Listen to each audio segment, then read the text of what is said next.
Why do you absolutely hate muddy water? Be honest with yourself. Every single time you back your boat down the ramp and see that the lake looks like a giant bowl of chocolate milk, your heart sinks. You instantly assume the day is ruined. You tell yourself that if the fish cannot see your bait, they simply cannot eat it. But what if I told you that your grandfather was completely wrong? What if the dirtiest, ugliest, most blown out water on the entire lake is actually hiding the most aggressive feeding frenzy you have ever seen? Today, we are going to completely shatter the biggest myth in fishing. I am going to show you exactly why running away from muddy water is costing you your biggest catches of the year. By the end of this video, you are going to be actively hunting for the dirtiest water you can find. So, before we get into it, I want to ask you a question. Have you ever actually caught a monster fish in water with zero visibility, or do you always pack up and leave? Let me know down in the comments, because I am willing to bet most of you have been making this mistake for decades. Let us talk about why this is such a massive issue for the average fisherman. From the time we were little kids holding a simple push-button reel, we were conditioned to believe that clear water is good water. We watched fishing shows where guys cast into crystal clear lakes, and we read magazines that told us natural translucent presentations were the absolute secret to success. So, when a heavy rainstorm hits and washes tons of mud into our favorite fishing spots, our natural instinct is to panic. We spend half of our morning burning expensive fuel, driving from cove to cove, desperately searching for a pocket of clear water. We do this because it feels comfortable, it feels right. But the problem is that we are looking at the water through human eyes, not through the eyes of an apex predator. We assume that a fish relies entirely on its vision to survive. Because of this outdated belief, millions of guys will completely ignore the most productive zones on a lake, leaving the biggest, hungriest fish completely untouched. It is a psychological barrier that has been holding guys back for generations, and it is time we finally break it down. Picture this scenario in your head.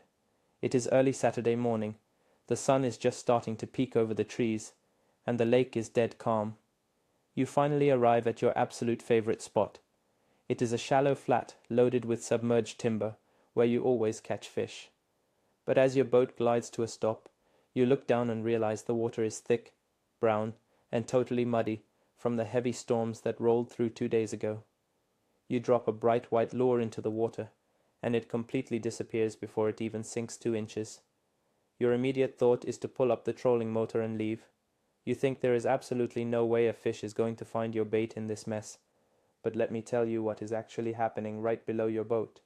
The predatory fish did not pack their bags and leave just because the water got dirty. In fact, they are more active right now than they were when the water was crystal clear. By leaving that spot, you are literally driving away from an all-you-can-eat buffet. To understand why muddy water is a gold mine, we first have to completely destroy the clear water myth. Yes, fish have eyes, and yes, they use them. But thinking a fish needs perfect vision to hunt is like thinking a bloodhound needs to see a criminal to track him down. Predatory fish like bass, walleye, and pike are equipped with a biological radar system called a lateral line. This lateral line runs all the way down the side of their body, and it allows them to feel the tiny vibrations and water displacements of everything moving around them. In a clear lake, a fish might use its eyes for the final strike, but in completely muddy water, their other senses shift into overdrive. They can feel the exact location of a struggling bait fish without ever laying eyes on it. When you understand that fish are hunting by feeling rather than seeing, you suddenly realize that zero visibility is not a barrier for them at all. It is actually an advantage. Let us talk about water temperature, because this is a massive piece of the muddy water puzzle, especially early in the year. If you remember anything from your school days, you know that dark colors absorb heat from the sun much faster than light colors. The exact same principle applies to water. When the sun hits a crystal clear bay, the light penetrates deep and the water warms up very slowly. But when the sun beats down on thick, muddy, dark brown water, all of those suspended dirt particles absorb the heat. That muddy water will warm up several degrees faster than the clear water right next to it. For cold-blooded creatures like fish, a rise in water temperature of just 2 or 3 degrees is like drinking a massive cup of strong coffee. It revs up their metabolism, it makes them aggressive, and it forces them to feed. So while the clear water fish are still sluggish and lethargic, the muddy water fish are fired up and actively hunting. Now, let us look at the psychological side of the fish. Think about a giant, trophy-sized bass. How do you think it got to be 10 years old? It got that big by being cautious and avoiding danger. In clear water, that giant fish feels completely exposed. It knows that predatory birds like ospreys and herons can see it from above. It knows that humans standing on the decks of fiberglass boats can see it from 50 yards away. Because of that fear, big fish in clear water will tuck themselves deep inside thick cover and refuse to move. But when the water turns to thick mud, it acts like a massive, comforting security blanket. That same giant fish suddenly feels completely invisible. The threat from above is entirely gone. Because it feels safe, it will leave its deep sanctuary and move right up into the shallow water to aggressively hunt. Muddy water makes smart, cautious fish act incredibly bold and reckless. We need to discuss the concept of the mud line. If you are out on the lake and you find an area where the thick muddy water meets the clear water, you have just found the most heavily guarded dinner table on the entire lake. This transition zone is a geographical magnet for predators. Here is exactly why it works. The bait fish, like shad or minnows, will often cruise around in the cleaner water. The big predatory fish will position themselves just inside the edge of the muddy water, using it like a duck blind. They sit in the dark, completely hidden, and look out into the brighter, clearer water. The moment a bait fish swims too close to the edge of the mud line, the predator shoots out, grabs its meal, and retreats right back into the safety of the dirt. If you can position your boat in the clear water and cast your lure just a few feet into the mud, you are going to trigger explosive strikes from fish you never even knew were there. One of the biggest mistakes you can make when fishing the mud is refusing to change your lure selection. So many guys are incredibly stubborn. They have a favorite ghost-colored minnow or a natural green pumpkin worm that caught them fish 3 weeks ago, and they refuse to take it off. They will cast that translucent, natural-looking bait into the chocolate milk over and over again, wondering why they are not getting a single bite. You have to realize that subtlety is totally useless in the dirt. If your bait blends in, it effectively does not exist. You need to put away the finesse gear and bring out the heavy artillery. You want lures that displace a massive amount of water. You want loud rattles. You want big thumping blades. You have to ring the dinner bell so loud that a fish sitting 10 feet away can feel it in their bones. Stop trying to trick their eyes and start trying to provoke their lateral lines. Let us dive deeper into the power of vibration. When you are standing on the front deck staring at muddy water, your absolute best friend in the world is a bait with a massive Colorado blade. If you compare a sleek willow blade to a big, round Colorado blade, the difference in the mud is night and day. A willow blade cuts cleanly through the water, giving off flash but very little physical thump. A Colorado blade acts like a giant scoop, aggressively grabbing the water and shaking the entire rod tip as you reel it in. That heavy, rhythmic thumping is exactly what a bass uses to track down a meal in the dark. Chatterbaits or bladed jigs do the exact same thing. They create a chaotic, aggressive vibration that mimics a frantic, wounded baitfish. When a predator feels that chaotic thump coming through the mud, their natural instinct is to turn, track the vibration, and absolutely crush it before it gets away. Color selection in muddy water is another area where fishermen completely overthink things. Let me make this as incredibly simple as possible for you. When the water looks like mud, you only need to remember 2 specific color profiles. The first is solid black and blue. The second is bright, obnoxious chartreuse. That is it. Throw the rest of your tackle box away for the day. Black and blue creates the absolute best, most solid silhouette against a murky background. It blocks out whatever little light is left in the water, giving the fish a distinct, solid target to aim at. Chartreuse, on the other hand, is so bright and unnatural that it practically glows in the dark water. It catches any available sunlight and screams for attention. If you are throwing subtle, natural baitfish colors in the mud, you are actively making your life harder. You want maximum contrast. You want your bait to stand out like a sore thumb in the darkness. Another massive advantage you can use in dirty water is scent. I know a lot of old school fishermen think rubbing garlic oil or crawfish scent on a lure is just a gimmick to catch anglers, but in muddy water it is a game changer. Remember, We are trying to appeal to every single sense the fish has except for vision. When a fish is tracking a vibrating lure through the mud, it might follow it for 5 or 10 feet, trying to decide if it is actually food. If that lure is leaving a trail of heavy garlic or natural shad scent behind it, it confirms to the fish that the thing it is chasing is alive. Scent buys you extra seconds. It makes the fish hold on to the bait just a little bit longer after they bite it, which gives you the precious time you need to set the hook. Do not be afraid to lather your jigs and soft plastics in scent when the visibility drops to 0. Now we have to talk about retrieval speed, because this is where many guys lose the fish even if they have the right bait. You are throwing a loud, vibrating, brightly colored lure, which is great. But if you are burning it through the water as fast as you can turn the reel handle, the fish simply cannot catch it. In clear water, a fish can see a fast-moving bait from 20 feet away, calculate the angle, and intercept it. In muddy water, they do not know the bait is there until it is already right on top of them. You have to slow down. I mean painfully slow. You want to reel that spinnerbait or chatterbait just fast enough to keep the blades moving, and not a single bit faster. You have to give the fish a moment to feel the vibration, turn its body, track the movement, and make a successful strike. If you reel too fast in the mud, you are just taking the food right out of their mouths.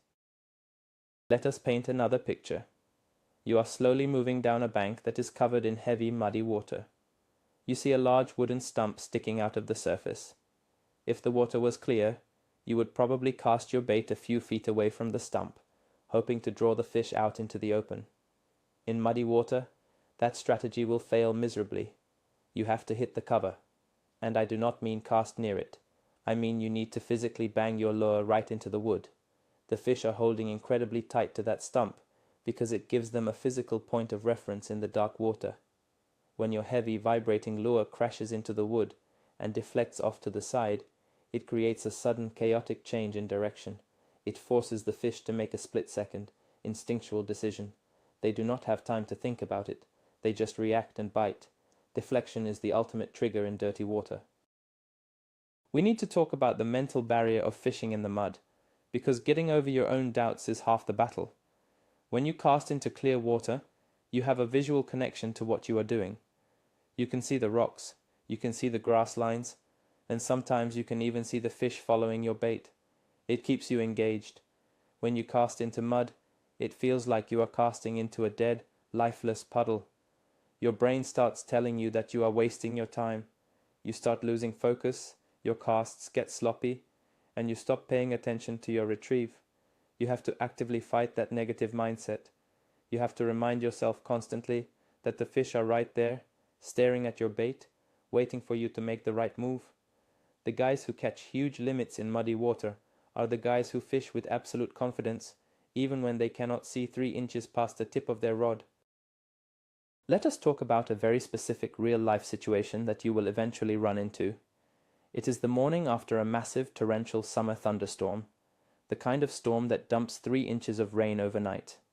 You go out to the lake, and you see a small creek channel violently dumping thick red mud into the main body of water. Most guys will see that runoff and run the other way. You need to do the exact opposite. You need to tie the boat up right next to that current. That muddy runoff is washing thousands of helpless insects, worms, and displaced crawfish right into the lake. It is a natural chum line. The predator fish will stack up right where the muddy creek water meets the lake water, waiting with their mouths wide open for the food to be delivered to them. That dirty, nasty runoff is actually the most predictable feeding zone you will ever find. You also need to consider exactly how the natural bait fish react to a sudden influx of muddy water. When a clear bay suddenly gets blown out by wind and mud, the tiny bait fish get completely disoriented. Shad and minnows rely heavily on their vision to stay together in tight schools and to avoid predators. When the water turns dark, those schools break apart. The bait fish scatter, they panic, and they start acting erratically. For a big, aggressive bass or walleye, this is the ultimate scenario. The food source is no longer organized, it is confused and vulnerable. The predators will use the muddy water to cruise through the shallows, picking off the lost, isolated baitfish one by one. If you can put a loud, vibrating lure right into the middle of that chaos, the predators will completely destroy it, thinking it is just another panicking shad. One of the most surprising things about fishing in the mud is the quality of the fish you will catch. I am not talking about numbers, I am talking about sheer size. If you look at tournament statistics, a massive percentage of the heaviest, most giant bass are weighed in during dirty water conditions. Why? Because giant fish are inherently lazy. A 10-pound bass does not want to swim halfway across the lake chasing a fast-moving meal in open water. It wants to exert the absolute minimum amount of energy for the maximum amount of calories. Muddy water allows that giant fish to slide into 2 feet of water, push its nose against a stump, and simply open its mouth when a vibrating meal wanders too close. The mud forces the giants to hunt in a way that makes them incredibly susceptible to a well-placed, slow-moving lure. If you want a personal best, the mud is your best friend. We cannot ignore the impact of seasonal timing when it comes to dirty water. Muddy water in the early spring is very different from muddy water in the dead of summer. In the spring, that muddy water warms up quickly and draws the fish shallow to feed before they spawn. It is the perfect storm for aggressive action. But in the late summer, a sudden muddy influx can sometimes be caused by massive algae blooms or lake turnover, which can temporarily deplete the oxygen in the water. While the fish might still be there, their mood can shift quickly. You have to pay attention to why the water is dirty. If it is from fresh rain and wind blowing against a clay bank, grab your rod and get to work. That wind-blown mud is stirring up the bottom, exposing crawfish, and kicking off a food chain reaction that ends with a giant fish on the end of your line. Noise discipline is a factor that almost everyone completely forgets when they are fishing in zero visibility. Because you cannot see the fish, you naturally assume the fish cannot sense you. You start stomping around the deck of your aluminum boat. You drop your heavy pliers on the floor. You slam the lid of your tackle box. You run your trolling motor on high speed right through the shallow water. Since the fish in muddy water are relying 100% on their lateral lines and hearing to survive, every unnatural clank and bang you make is echoing through the water like a gunshot. The fish are already on high alert, hunting by vibration. If you send a massive, unnatural shock wave through the water by dropping a heavy weight on the deck, you will instantly shut down the entire area. You must be quieter in the shallow mud than you are in the deep, clear water. Wind is the ultimate creator of muddy water, and learning to use the wind is a master-level skill. Let us say you are fishing a massive, clear water reservoir. The wind has been blowing consistently from the west at 20 miles per hour for 3 days straight. That wind is creating huge waves that are smashing into the eastern shoreline. The constant crashing of the waves is chewing up the clay and dirt on the bank, creating a thick band of muddy water that stretches 50 yards out into the lake. You do not want to fish the calm, clear, peaceful side of the lake. You want to drive your boat straight into the teeth of that wind. You want to get right up into that wave-crashed, muddy eastern shoreline. Yes, it is difficult to control your boat. Yes, the wind is annoying, but that is exactly where the entire food chain has been pushed. Embrace the chaos of the wind-blown mud. Let us take a moment to rethink what a good fishing spot actually looks like. We are completely brainwashed by the aesthetics of nature. We want to fish near beautiful waterfalls, deep blue drop-offs, and scenic coves lined with lily pads. We want our fishing photos to look like a postcard. But the fish do not care about beautiful scenery. A fish only cares about food, oxygen, and security. Sometimes the most productive spot on the entire lake is an ugly, trash-filled brown water ditch right next to a concrete boat ramp after a rainstorm. It looks absolutely terrible to the human eye, but to a predatory fish, it provides complete darkness to hide in and a funnel of fresh food washing down the bank. You have to stop fishing with your eyes and start analyzing the water like a wild animal. Find the dirt, find the food, and you will find the fish. At the end of the day, learning to catch fish in the mud is about adapting to the reality of the situation instead of fighting it. You cannot control the weather. You cannot stop the rain from falling, and you cannot stop the wind from blowing out your favorite spots. What you can control is your reaction. The fishermen who struggle are the ones who try to force their clear water techniques into a dirty water situation. They refuse to change, and they go home empty-handed. The fishermen who consistently catch big bags are the ones who look at a cove full of thick brown mud, tie on a heavy, vibrating, bright chartreuse lure, and smile. They know that 90% of the other boats on the water are going to leave, which means they have the biggest, most aggressive fish all to themselves. Once you master the mud, you will never let a rainstorm ruin your weekend ever again. So, let us bring this all together. The biggest, most unexpected truth about fishing is that clear water is often your worst enemy, and thick, ugly, muddy water is your greatest asset. We have completely proven that fish do not need to see your bait to eat it. They use their lateral lines to feel the heavy vibrations of big blades and rattling lures. They use the dark water as a security blanket to confidently hunt in the shallows without fear of predators. By slowing down your retrieve, throwing loud, aggressive colors like black and blue or chartreuse, and purposefully banging your baits off submerged cover, you turn a ruined day into the best fishing trip of the season. The plot twist is simple. The mud is not stopping the fish from eating, it is actually making them eat more aggressively than ever before. This changes everything because it means you never have to turn the boat around and go home just because it rained. Thank you so much for watching. If this video completely changed how you look at dirty water, please hit that subscribe button and give the video a like. Now, I want to hear from you. What is the absolute biggest fish you have ever caught in terrible muddy conditions, and what lure did you catch it on? Drop your stories in the comments below and let us get the discussion going.